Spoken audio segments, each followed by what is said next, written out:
Jai Hind, ladies and gentlemen. Very warm greetings from Aviation Safety Management Society of India to each one of you. It gives us great pleasure to share a video presentation on analysis of helicopter accident offshore on 4th November 2015. The objective of the analysis of accidents is to establish the root cause and to learn valuable lessons to prevent future occurrence of similar accidents. Unfortunately, most of the operators and pilots do not learn lessons and accidents continue to occur. Now let's move on to the video presentation and learn lessons so that safety is not compromised and accidents are prevented. Dauphin Helicopter was involved in an accident while operating a night training flight on 4th November 2015 from an offshore platform. It was a training flight with an instructor on the left-hand seat and the pilot under check on the right-hand seat. The instructor had 27 years of flying experience with almost 19,588 hours of flying, mainly in offshore operations. The pilot under check had 6,700 hours of total flying experience with 4,115 hours on the type. Pilot under check had about 190 hours of night flying and had not flown by night in the last 1 year and hence was due for a night flying check. Now we shall have a look at the sequence of events. On 4th November 2015, the helicopter was planned for night training flying and took off from a helideck at 1910 hours.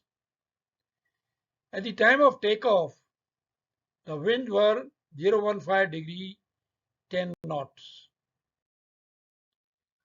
The pilot under check was flying during the night after a break of nearly a year.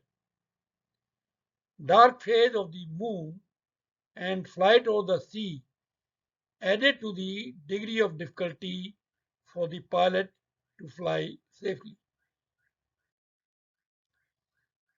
The helicopter made an approach to land on Ron Tapmere Helideck, but as the helicopter was high on approach, the pilot under check decided to go around and in the process, maybe unknowingly, banked to the left and the helicopter started descending.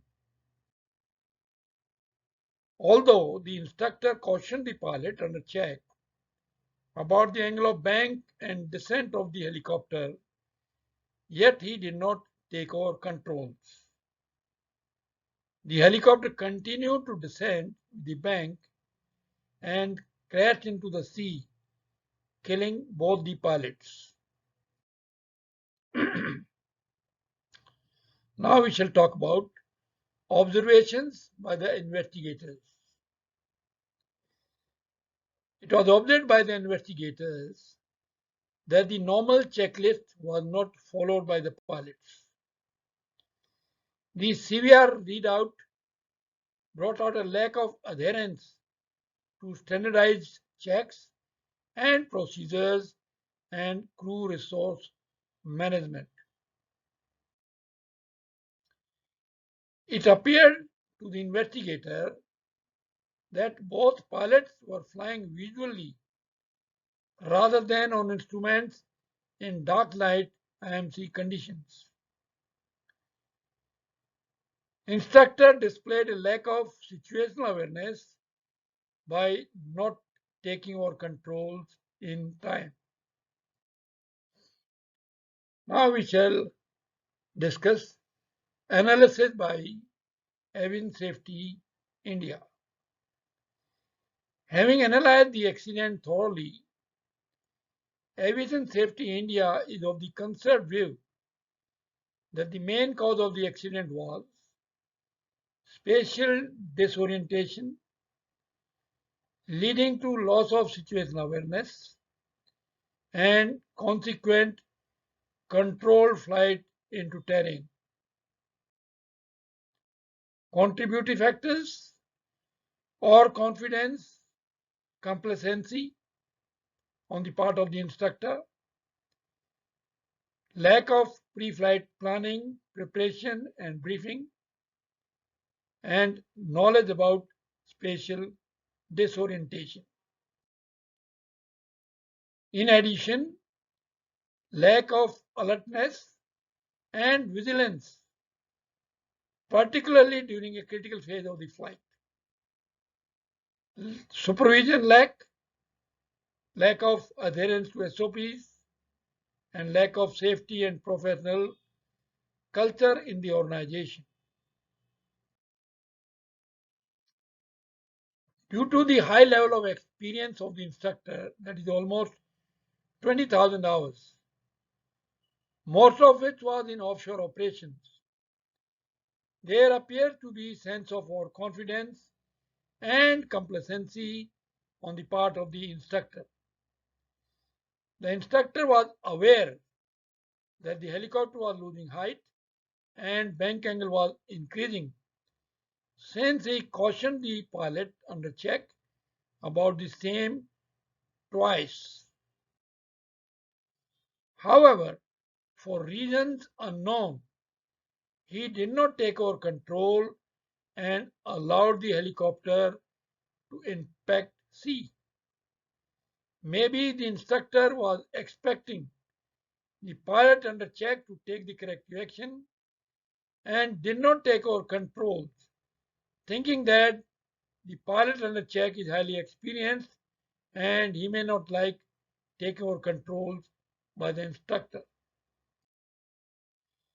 Possibly, by the time the instructor realized the grave situation, the helicopter was almost nearing the point of impact, and even if the instructor tried to take over control, it was too late. Although the pilot under training was also well experienced, yet he had not flown by night in last 1 year. 1 year break in night currency is a long gap, and the instructor should have done the training by night first on shore before proceeding to offshore on helidecks.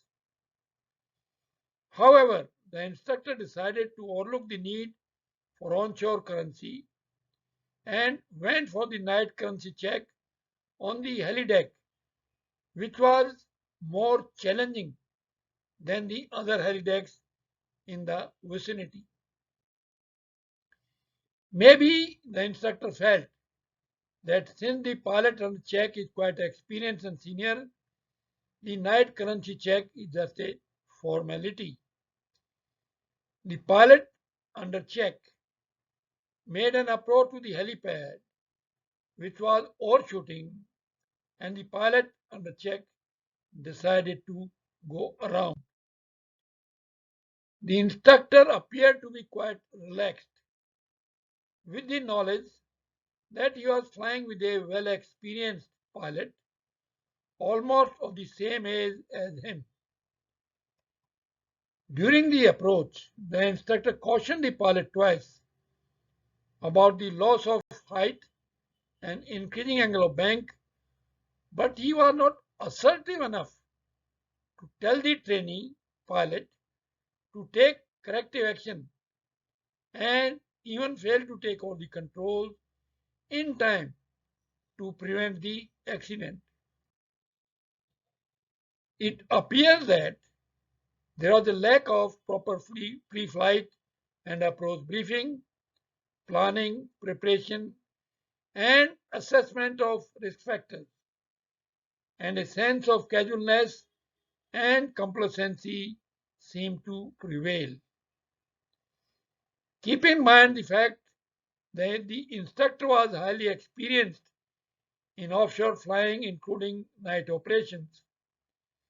None of the supervisors, that is, head of training and head of operations, felt the need to involve themselves in the planning and briefing of the crew for the flight. There were no proper SOPs and training manuals, had not been prepared in a professional manner.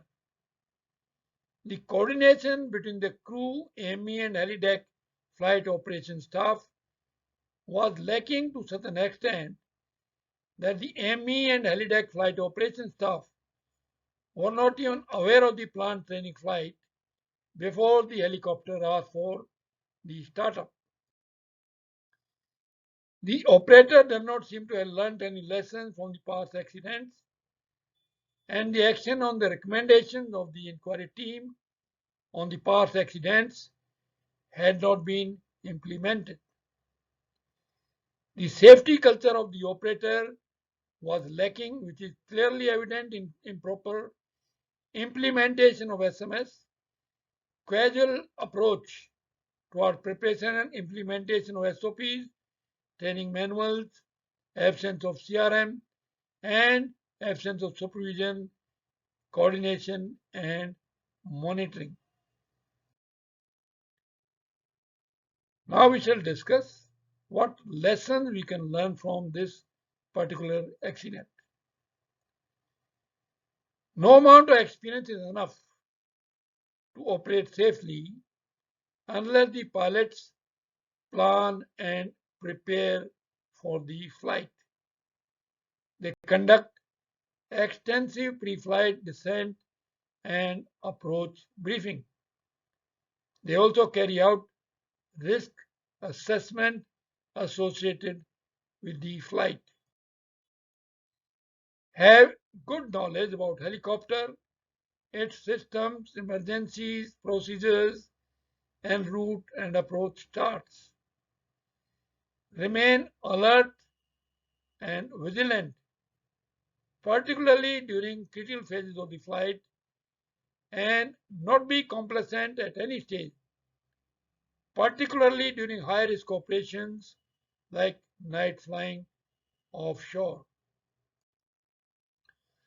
Higher the experience levels, higher the chances of complacency setting in, and this aspect must be kept in mind, particularly by experienced pilots.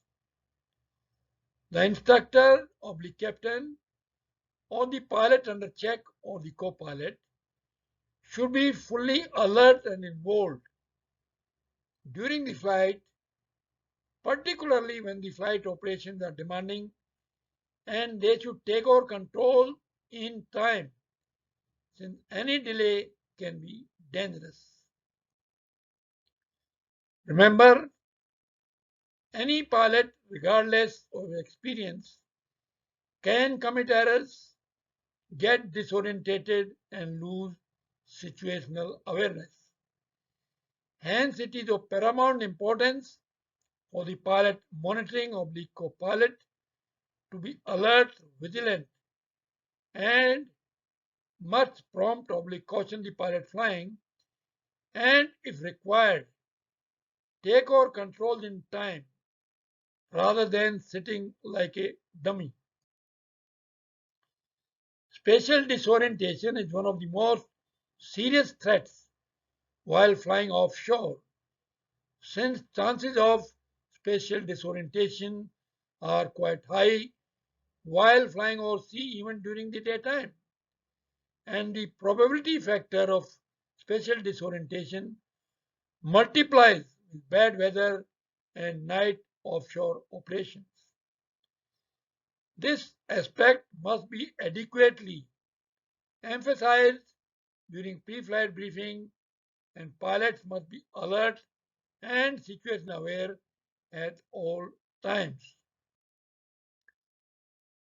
When the instructor knows that he is going for the currency check of a pilot who has a long gap in flying and lack of currency, particularly night currency, the instructor must take the currency training more seriously rather than going through the motions, regardless of the experience levels of the pilots. Experience of the instructor and the pilot under training should not influence the mind of the supervisors, and they should involve themselves to emphasize the potential hazards associated with the operations. Pre-flight briefing, pre-descent and approach briefing are essential requirements for better situational awareness, and the instructor oblique captain should conduct the same with the seriousness it deserves. The operators must take adequate steps to improve their safety culture through proactive hazard identification, sincere implementation of safety management system, proper development of SOPs, manuals, and their periodic review. Involvement of the top management, including head of training, operations, flight, and maintenance, etc., must be ensured. There should be proper communication, coordination, and briefing about the conduct of operations oblique training onshore as well as offshore between the operators, pilots, MEs, and the operations staff. The recommendations on the past accidents, oblique incidents, must be implemented by the operator without any delay, and the accountability of the accountable executive must be duly emphasized and enforced. Ego, overconfidence, and complacency, casual approach, lack of proper training and knowledge have caused a large number of accidents, and we need to learn lessons. Supervisors need to be proactive and fully involved in the conduct of operations, particularly those which are more challenging, like offshore flying. Aviation Safety India is grateful to each one of you for sparing your valuable time to watch this video presentation on analysis of helicopter accident and lessons learned. Hope the relevant lessons will be learned by the operators and the pilots, and safety of the operations will be kept uppermost in mind. Those who do not learn lessons from accidents are doomed to repeat them. I must reiterate that Aviation Safety India has highest respect for operators and pilots and has no intention of pointing fingers. Wishing you all a very happy and safe flying and many happy landings. Jai Hind.